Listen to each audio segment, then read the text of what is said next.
Bonjour et bienvenue à tous sur ma chaîne Épanouir l'esprit et divertir. Si vous êtes passionné par le développement personnel et souhaitez nourrir votre esprit et vous enrichir intellectuellement, vous êtes définitivement au bon endroit.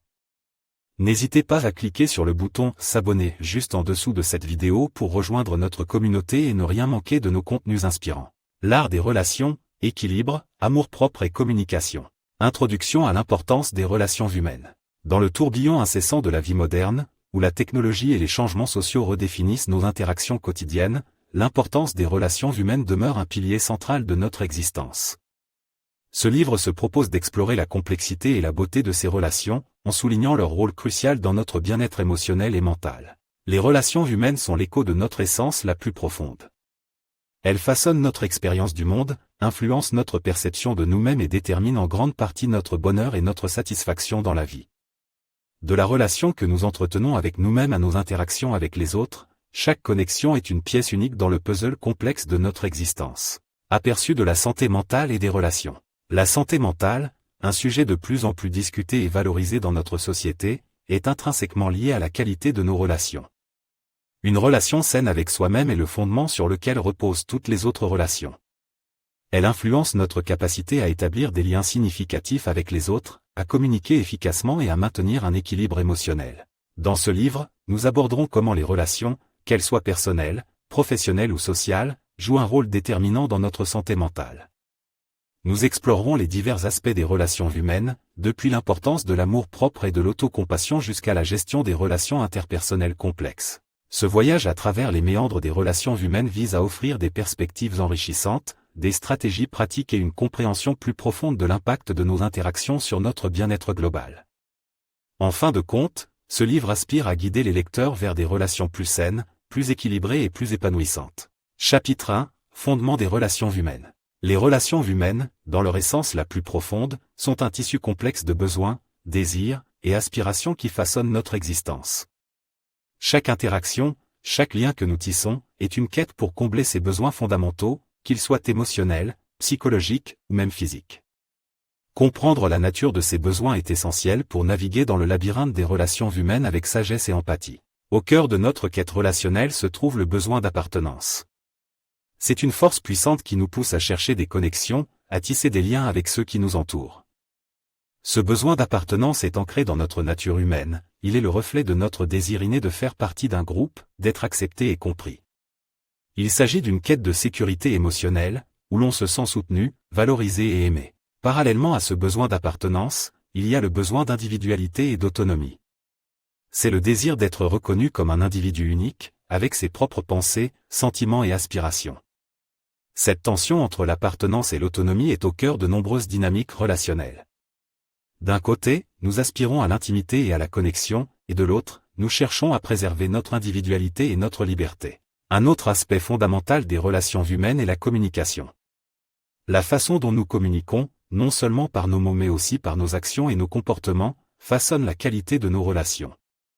Une communication efficace nécessite de l'écoute, de l'empathie et une volonté de comprendre l'autre. Elle implique également la capacité de s'exprimer honnêtement et ouvertement, de partager nos pensées et nos sentiments sans crainte de jugement ou de rejet.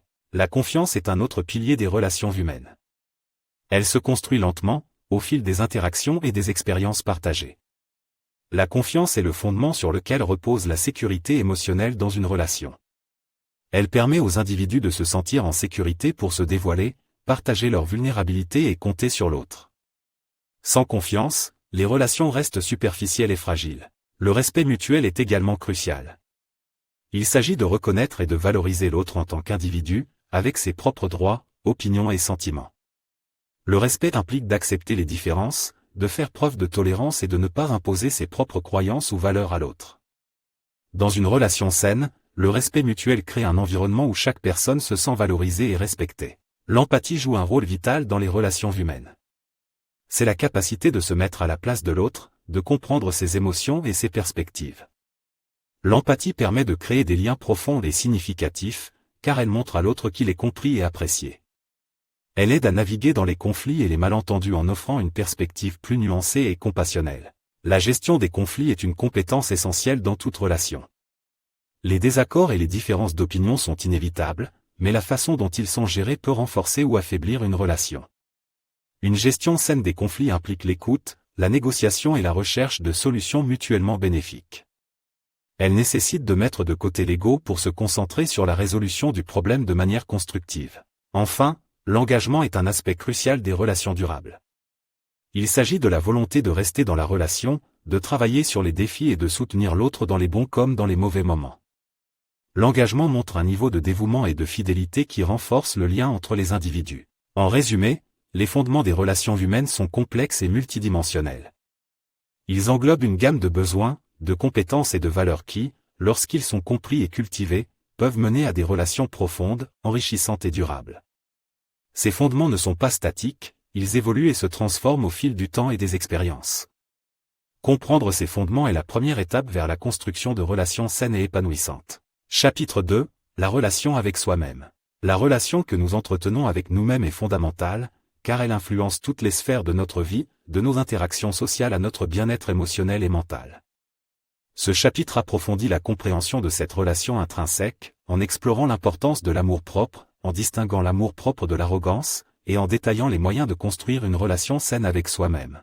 L'amour-propre est la reconnaissance et l'appréciation de sa propre valeur. C'est un élément essentiel pour une vie équilibrée et épanouie. Lorsque nous nous aimons, nous nous accordons le respect, la gentillesse et la compassion que nous méritons. Cela se manifeste dans la façon dont nous prenons soin de notre santé, dans les limites que nous fixons dans nos relations, et dans notre capacité à poursuivre nos passions et nos rêves. Un amour-propre sain est également un rempart contre les influences négatives. Il nous permet de résister à la pression sociale, aux attentes irréalistes et aux critiques destructrices. Avec un amour-propre solide, nous sommes mieux équipés pour faire face aux défis de la vie, car nous avons une base solide de confiance et d'estime de soi. Il est crucial de distinguer l'amour-propre de l'arrogance. L'amour-propre est basé sur une appréciation réaliste de soi-même, reconnaissant à la fois les forces et les faiblesses. L'arrogance, en revanche, est souvent enracinée dans l'insécurité et se manifeste par une surestimation de soi et un manque de considération pour les autres. L'amour-propre encourage la croissance personnelle et l'auto-amélioration. Il nous pousse à reconnaître nos erreurs et à apprendre d'elles. L'arrogance, cependant, nous enferme dans un état de déni, empêchant l'apprentissage et le développement personnel. L'amour-propre est inclusif et empathique envers les autres, tandis que l'arrogance est exclusive et souvent égoïste. Construire une relation saine avec soi-même est un processus continu qui nécessite de l'introspection, de la patience et de la pratique. Cela commence par l'auto-acceptation, qui implique d'embrasser tous les aspects de soi-même, y compris les imperfections. L'auto-acceptation nous libère de la quête incessante de la perfection et nous permet de nous aimer tels que nous sommes. La prise de conscience de soi est également essentielle. Cela implique de comprendre nos pensées, nos émotions et nos comportements. La prise de conscience de soi nous aide à identifier nos besoins, nos désirs et nos motivations. Elle nous permet de faire des choix qui sont alignés avec nos valeurs et nos objectifs personnels. L'autocompassion est un autre aspect important de la construction d'une relation saine avec soi-même. Cela signifie se traiter avec la même gentillesse et compréhension que nous offririons à un bon ami. L'autocompassion nous aide à gérer les critiques internes et à surmonter les sentiments de honte ou d'insuffisance. La pratique de l'autoréflexion est également bénéfique.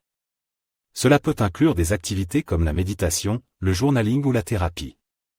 Ces pratiques aident à développer une meilleure compréhension de soi et à clarifier nos pensées et nos sentiments. En outre, il est important de cultiver des habitudes saines. Cela inclut prendre soin de notre santé physique, établir des routines qui favorisent le bien-être, et s'engager dans des activités qui nous apportent de la joie et de la satisfaction. Prendre soin de soi est une expression tangible de l'amour-propre. Enfin, il est essentiel de pratiquer la gratitude envers soi-même. Reconnaître et apprécier nos réalisations, nos efforts et nos progrès renforcent notre amour-propre et notre confiance en soi. La gratitude nous aide à nous concentrer sur le positif et à cultiver une perspective optimiste de la vie. En conclusion, la relation avec soi-même est la base sur laquelle toutes les autres relations sont construites. En développant un amour-propre sain, en distinguant l'amour-propre de l'arrogance, et en cultivant une relation positive et nourrissante avec nous-mêmes, nous créons les conditions pour des relations extérieures plus saines et plus épanouissantes. Ce voyage vers l'amour-propre et l'auto-acceptation est un processus continu, mais c'est l'un des investissements les plus précieux que nous puissions faire pour notre bien-être global. Chapitre 3, les relations interpersonnelles. Les relations interpersonnelles sont un aspect fondamental de notre vie, influençant notre bien-être émotionnel, notre santé mentale et notre capacité à naviguer dans le monde social. Ce chapitre explore en profondeur les clés d'une communication efficace, l'importance d'établir des limites saines dans les relations, et l'art délicat de maintenir un équilibre entre donner et recevoir. Les clés d'une communication efficace. La communication est l'épine dorsale de toutes les relations interpersonnelles. Elle implique bien plus que le simple échange de mots, c'est un processus complexe de partage d'idées, de sentiments et de besoins. Une communication efficace nécessite plusieurs compétences clés. 1. L'écoute active, cela signifie être pleinement présent dans la conversation, montrer de l'empathie, et comprendre le point de vue de l'autre sans jugement hâtif. L'écoute active implique également de reconnaître les émotions non dites et les sous-entendus. 2. La clarté et la concision, exprimer ses pensées et ses sentiments de manière claire et directe aide à prévenir les malentendus et les confusions. Il est important de choisir ses mots avec soin et de s'assurer que le message est compris tel qu'il est destiné. 3. La gestion des émotions, la capacité à réguler ses propres émotions est cruciale dans la communication. Cela permet d'éviter que les conversations ne dégénèrent en dispute et aide à maintenir un dialogue constructif, même en cas de désaccord. 4. Le feedback constructif, donner et recevoir des retours de manière constructive est essentiel pour la croissance et l'amélioration des relations. Le feedback doit être donné de manière respectueuse et réceptive, en se concentrant sur les comportements plutôt que sur les personnes. Établir des limites saines dans les relations. Les limites saines sont essentielles pour le respect mutuel et l'équilibre dans les relations. Elles permettent à chaque individu de comprendre jusqu'où il peut aller dans ses interactions avec les autres. Établir des limites saines implique 1. La connaissance de soi, comprendre ses propres besoins, valeurs et limites est le premier pas vers l'établissement de limites saines. Cela implique une introspection régulière et l'honnêteté envers soi-même. 2. La communication claire, il est important de communiquer ses limites aux autres de manière claire et directe. Cela aide à prévenir les malentendus et à assurer que les autres respectent vos limites. 3. Le respect des limites des autres, tout comme il est important d'établir ses propres limites, il est également crucial de respecter les limites des autres. Cela montre du respect et de l'empathie pour leurs besoins et leurs sentiments. 4. L'adaptabilité, les limites peuvent changer avec le temps et les circonstances. Être flexible et ouvert à revoir ses limites est un aspect important de la croissance personnelle et des relations saines. L'équilibre entre donner et recevoir. Maintenir un équilibre entre donner et recevoir est vital pour des relations saines et équilibrées. Cet équilibre assure que les deux parties se sentent valorisées et respectées. Pour atteindre cet équilibre. 1. La reconnaissance de la valeur du donner et du recevoir. Comprendre que donner et recevoir sont tous deux importants permet de construire des relations basées sur la réciprocité et le respect mutuel. 2. L'attention aux besoins des autres et aux siens. Être attentif aux besoins des autres tout en prenant soin de ses propres besoins est essentiel pour éviter les déséquilibres dans les relations. 3. La communication des attentes. Parler ouvertement de ses attentes en matière de donner et de recevoir peut aider à prévenir les frustrations et les malentendus. 4. La gratitude. Exprimer de la gratitude pour ce que l'on reçoit et reconnaître les efforts des autres renforce les liens et crée un environnement positif. Pour approfondir notre compréhension des relations interpersonnelles, il est utile d'examiner des théories psychologiques, des études de cas et des exemples pratiques. Ces éléments nous aident à contextualiser les principes de communication efficace, d'établissement de limites saines et de maintien d'un équilibre entre donner et recevoir dans des situations réelles. Théorie de l'attachement de John Bowlby et Mary Ainsworth. La théorie de l'attachement, développée initialement par John Bowlby et plus tard étendue par Mary Ainsworth, est fondamentale pour comprendre l'impact des premières relations sur le développement émotionnel et comportemental. Selon cette théorie, la qualité de l'attachement formé pendant l'enfance, en particulier avec les principaux soignants, influence profondément les modèles relationnels à l'âge adulte. Attachement sécurisant, les individus avec un attachement sécurisant tendent à avoir des relations plus stables et satisfaisantes. Ils sont à l'aise avec l'intimité et l'indépendance, équilibrant efficacement leurs besoins et ceux de leurs partenaires. Attachement anxieux ou ambivalent, ces personnes peuvent éprouver de l'anxiété dans les relations, craignant d'être abandonnées ou rejetées. Elles peuvent devenir excessivement dépendantes ou demander constamment de la validation. Attachement évitant, les individus avec un attachement évitant ont tendance à se distancer émotionnellement des autres, valorisant leur indépendance au point de lutter contre l'intimité. En comprenant ces modèles d'attachement, nous pouvons mieux saisir pourquoi les gens réagissent différemment dans leurs relations et comment ils peuvent travailler pour surmonter les défis hérités de leur enfance. Carl Rogers et l'écoute active. Carl Rogers, un psychologue humaniste, a souligné l'importance de l'empathie et de l'écoute active dans la communication. Selon Rogers, une écoute active efficace implique de comprendre le point de vue de l'autre sans jugement, ce qui permet de créer un environnement où les individus se sentent en sécurité pour exprimer leurs pensées et sentiments. Empathie, l'empathie est la capacité de comprendre et de partager les sentiments d'autrui.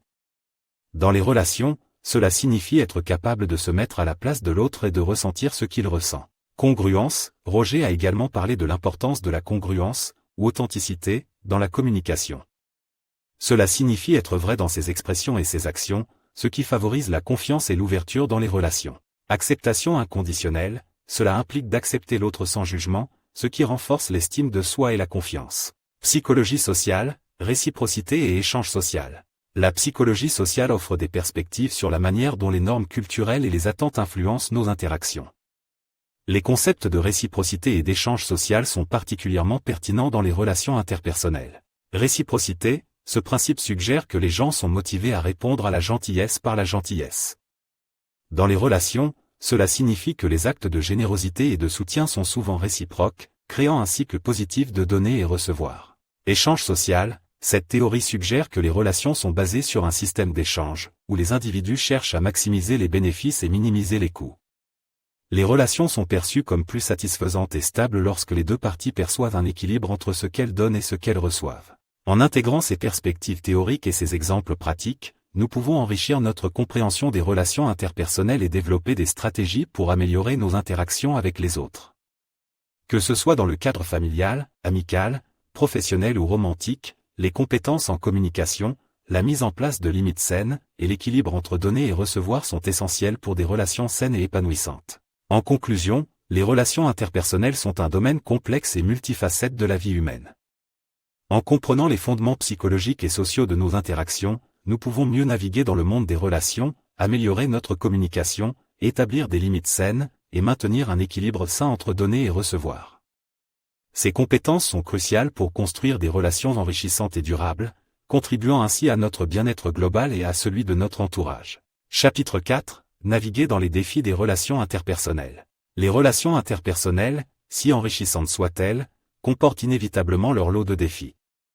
Ce chapitre se propose d'explorer ces obstacles courants et de fournir des stratégies pour les surmonter, en mettant l'accent sur la résolution de conflits, la gestion des attentes et le renforcement de la résilience relationnelle. Comprendre et gérer les conflits. Les conflits sont une réalité inévitable dans toute relation.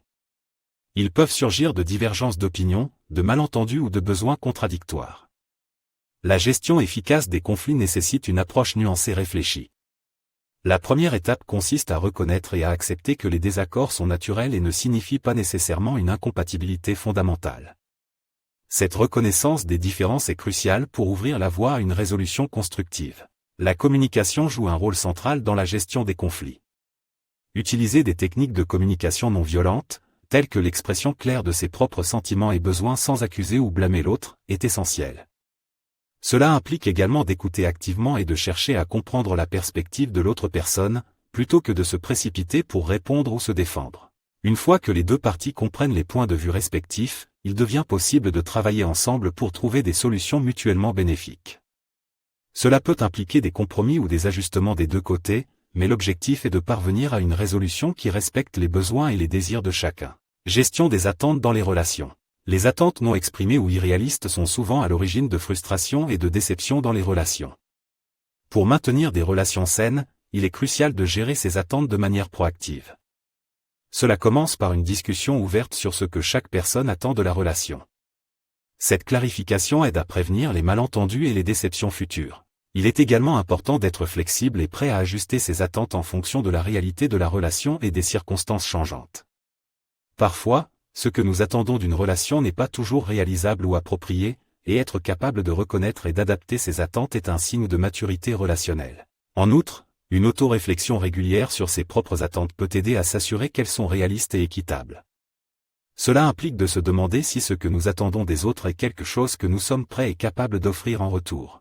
Renforcer la résilience relationnelle. La résilience dans les relations se réfère à la capacité de surmonter les défis et de se renforcer à travers eux.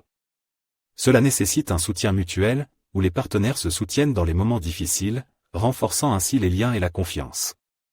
Voir les conflits et les défis comme des opportunités d'apprendre et de grandir ensemble est également un aspect clé de la résilience relationnelle. Célébrer ensemble les succès et les moments heureux est tout aussi important. Reconnaître et valoriser les aspects positifs de la relation contribue à renforcer le lien et à créer un fondement solide pour une relation durable. La place de l'empathie et de la compréhension. L'empathie et la compréhension sont fondamentales pour naviguer dans les complexités des relations interpersonnelles. Pratiquer l'empathie, c'est s'efforcer de comprendre les sentiments et les perspectives de l'autre, même lorsqu'ils diffèrent des nôtres. Cela inclut la validation des émotions de l'autre, reconnaissant leur validité même si on ne les partage pas. Conclusion. Les relations interpersonnelles sont dynamiques et évoluent constamment. En comprenant et en naviguant efficacement à travers les défis, nous pouvons construire des relations plus fortes et plus satisfaisantes. La clé réside dans la communication ouverte, la gestion des attentes, la résilience et l'empathie. En développant ces compétences, nous pouvons non seulement améliorer nos relations actuelles mais aussi mieux nous préparer pour les relations futures. Chapitre 5. Les relations à l'ère numérique. Dans un monde où la technologie et les médias sociaux façonnent de plus en plus nos interactions, comprendre l'impact de ces outils sur nos relations est devenu crucial.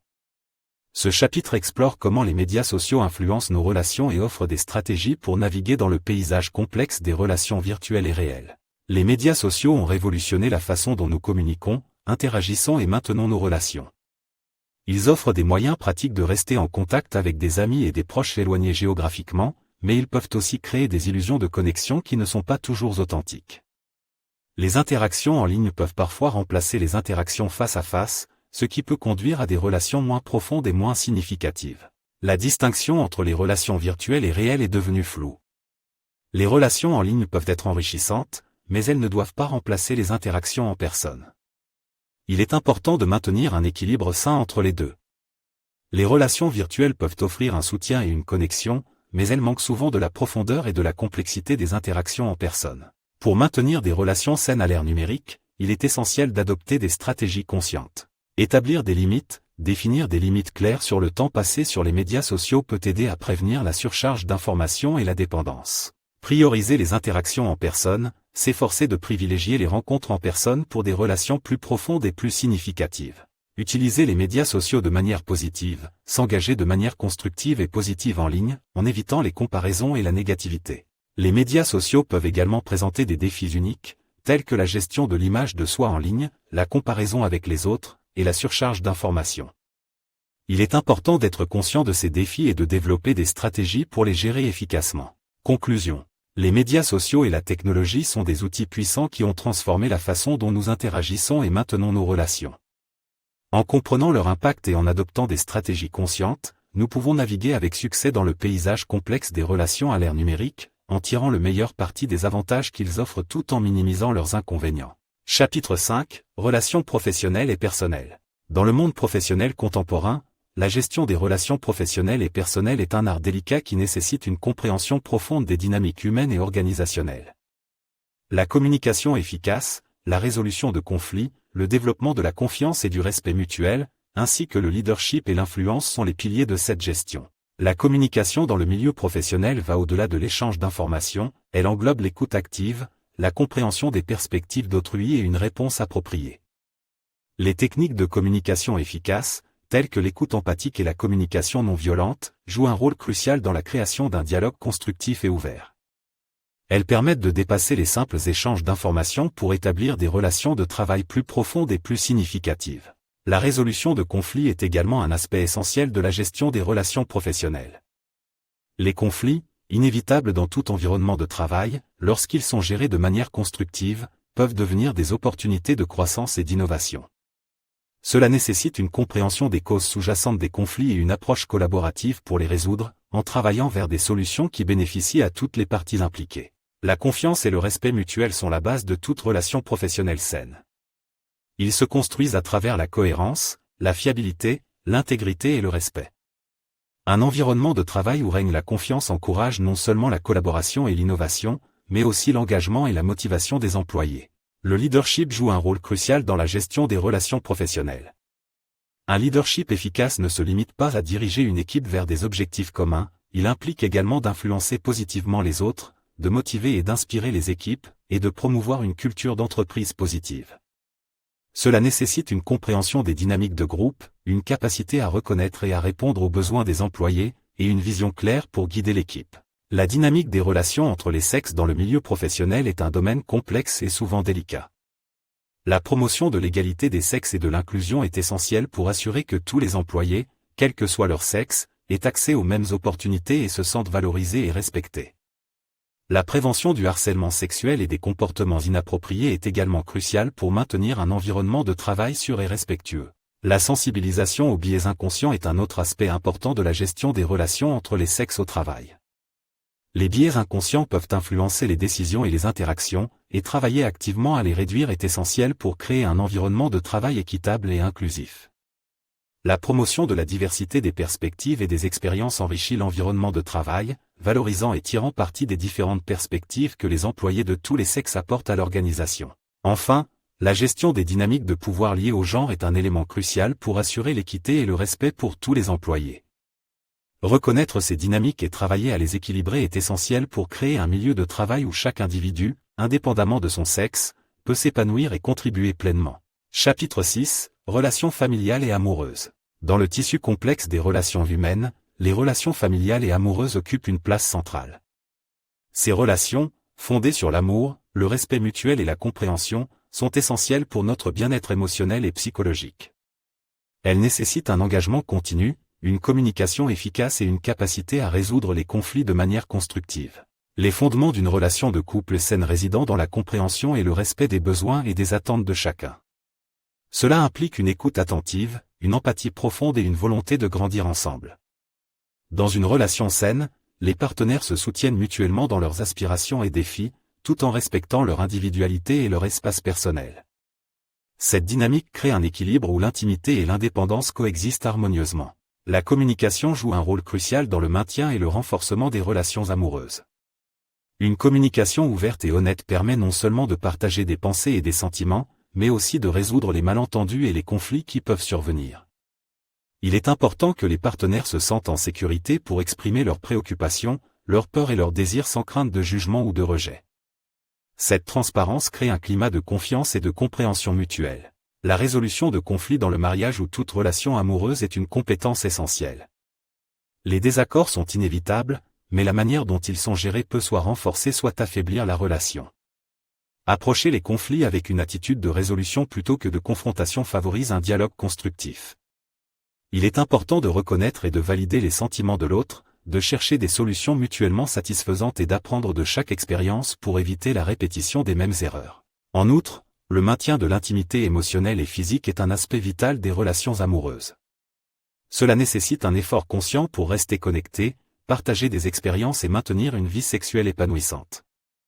L'intimité est renforcée par des moments de qualité passés ensemble, des gestes d'affection et une attention constante aux besoins et désirs de l'autre. Les relations familiales et amoureuses, bien que gratifiantes, peuvent également être complexes et exigeantes. Elles requièrent un engagement profond, une volonté de travailler sur soi et sur la relation, et une capacité à naviguer à travers les hauts et les bas de la vie commune. En fin de compte, ces relations sont une source inestimable de soutien, d'amour et de croissance personnelle. Chapitre 7. Dépasser les relations toxiques. Naviguer dans le labyrinthe des relations humaines peut parfois nous conduire à des interactions malsaines ou toxiques. Ces relations, caractérisées par un déséquilibre de pouvoir, un manque de respect et une communication destructrice, peuvent avoir des effets profondément néfastes sur notre bien-être émotionnel et mental. Reconnaître ces dynamiques toxiques et apprendre à les gérer est crucial pour notre santé et notre épanouissement personnel. La première étape pour dépasser une relation toxique est de la reconnaître. Cela implique d'identifier les signes de toxicité, tels que le manque de soutien, la manipulation, la critique constante, et le manque de respect pour les limites personnelles. Souvent, ces relations sont marquées par des cycles de comportements abusifs suivis de périodes de réconciliation, créant un schéma difficile à briser. Prendre conscience de ces dynamiques est essentiel pour commencer le processus de guérison. Une fois qu'une relation toxique est reconnue, la gestion de cette dynamique devient prioritaire. Cela peut impliquer de fixer des limites fermes, de chercher le soutien de proches ou de professionnels, et dans certains cas, de mettre fin à la relation. Il est important de se rappeler que se protéger et prendre soin de sa santé mentale n'est pas un acte d'égoïsme, mais un acte nécessaire d'autopréservation. Le chemin vers la guérison après avoir quitté une relation toxique est souvent long et difficile. Il peut impliquer de travailler sur l'estime de soi, de guérir les blessures émotionnelles, et de reconstruire une vie indépendante. La thérapie peut être un outil précieux dans ce processus, offrant un espace sûr pour explorer les émotions, comprendre les schémas de relations, et développer des stratégies pour des relations plus saines à l'avenir. La reconstruction après une relation toxique est également une période de croissance personnelle. Elle offre l'opportunité de redéfinir ses attentes en matière de relations, de renforcer son indépendance et de développer une meilleure compréhension de soi. C'est un moment pour apprendre à établir des relations basées sur le respect mutuel, la confiance et une communication saine. En fin de compte, dépasser les relations toxiques est un voyage vers la découverte de soi et la résilience. Cela nécessite du courage, de la détermination et un engagement envers son propre bien-être. Avec le soutien adéquat et une volonté de guérir, il est possible de sortir de ces dynamiques destructrices et de construire des relations plus saines et épanouissantes. Chapitre 8, vers un équilibre durable. Dans notre quête d'équilibre dans les relations humaines, il est essentiel de reconnaître l'importance de cultiver des relations durables et enrichissantes. La durabilité dans les relations ne se limite pas à la longévité, mais englobe également la qualité et la profondeur de ces connexions. Pour atteindre cet équilibre, il est crucial de comprendre et de valoriser l'évolution personnelle dans le cadre des relations. L'évolution personnelle joue un rôle central dans la dynamique des relations. En tant qu'individu, nous sommes en constante évolution, apprenant et grandissant à travers nos expériences. Cette croissance personnelle influence directement la manière dont nous interagissons avec les autres. Elle nous permet de mieux comprendre nos propres besoins et ceux des autres, et de développer une plus grande empathie et compréhension. Les relations durables sont souvent celles où les individus peuvent grandir ensemble, tout en respectant l'espace nécessaire à l'évolution personnelle de chacun. Cela nécessite une communication ouverte et honnête, où les besoins et les attentes sont clairement exprimés. Il est également important de reconnaître que les changements dans les relations sont inévitables et peuvent être une source de croissance plutôt qu'un motif de conflit. La capacité à naviguer dans les changements et les défis est un aspect clé des relations durables. Cela implique souvent de faire preuve de flexibilité, de patience et de compréhension. Les relations qui résistent à l'épreuve du temps sont celles où les individus peuvent s'adapter, apprendre de leurs erreurs et continuer à se soutenir mutuellement. En outre, la durabilité des relations est renforcée par la reconnaissance et la célébration des réussites et des moments heureux. Prendre le temps d'apprécier et de valoriser les aspects positifs de la relation contribue à renforcer le lien et à créer des souvenirs partagés qui servent de fondement à une relation durable. Enfin, il est important de se rappeler que toutes les relations ne sont pas destinées à durer éternellement, et cela est parfaitement normal. Certaines relations peuvent être saisonnières, apportant des leçons et des expériences précieuses avant de prendre fin. L'acceptation de cette réalité fait également partie de l'équilibre durable dans les relations humaines. En résumé, atteindre un équilibre durable dans les relations implique une compréhension profonde de l'évolution personnelle, une communication ouverte, la capacité à s'adapter aux changements, la célébration des moments positifs et l'acceptation que certaines relations peuvent être éphémères. C'est en embrassant ces principes que nous pouvons cultiver des relations enrichissantes et significatives dans nos vies. Alors que nous arrivons au terme de ce voyage à travers les multiples facettes des relations humaines, il est essentiel de reconnaître que les relations sont au cœur de notre expérience humaine. Elles façonnent notre identité, influencent notre bien-être et déterminent en grande partie la qualité de notre vie. Ce livre a exploré divers aspects des relations, allant de la relation avec soi-même à celle avec les autres, en passant par les défis des relations interpersonnelles et l'impact de l'ère numérique sur nos interactions. Nous avons appris que la relation la plus fondamentale est celle que nous entretenons avec nous-mêmes. L'amour-propre, loin d'être un acte d'arrogance, est le fondement sur lequel se construisent des relations saines et équilibrées avec les autres. En cultivant une relation positive avec soi-même, nous nous préparons à interagir avec les autres de manière plus authentique et empathique. Les relations interpersonnelles, quant à elles, sont un terrain complexe où se mêlent affection, soutien, conflit et croissance. Nous avons vu comment la communication efficace, la gestion des attentes et la résilience sont essentielles pour naviguer dans ces eaux parfois tumultueuses. Les relations exigent un travail constant et une attention dédiée, mais les récompenses en termes de connexion, de compréhension et d'amour en valent la peine. L'ère numérique a apporté de nouvelles dimensions aux relations, avec ses avantages et ses défis. Alors que les médias sociaux et les communications numériques offrent des moyens inédits de connexion, ils soulèvent également des questions sur la nature et la qualité de ces connexions. Apprendre à équilibrer nos relations en ligne et hors ligne est devenu un aspect crucial de la navigation dans le monde moderne. Enfin, ce livre a souligné l'importance de reconnaître et de dépasser les relations toxiques. Apprendre à identifier ces relations et à prendre les mesures nécessaires pour se protéger et guérir est un aspect crucial de la prise en charge de notre santé mentale et émotionnelle. En conclusion, les relations sont un voyage continu, un processus d'apprentissage et d'adaptation. Chaque relation est unique et apporte ses propres leçons et opportunités. En restant ouverts, empathiques et engagés dans notre croissance personnelle, nous pouvons enrichir non seulement nos propres vies mais aussi celles des personnes qui nous entourent. Les relations, dans toute leur complexité, sont une célébration de ce que cela signifie d'être humain.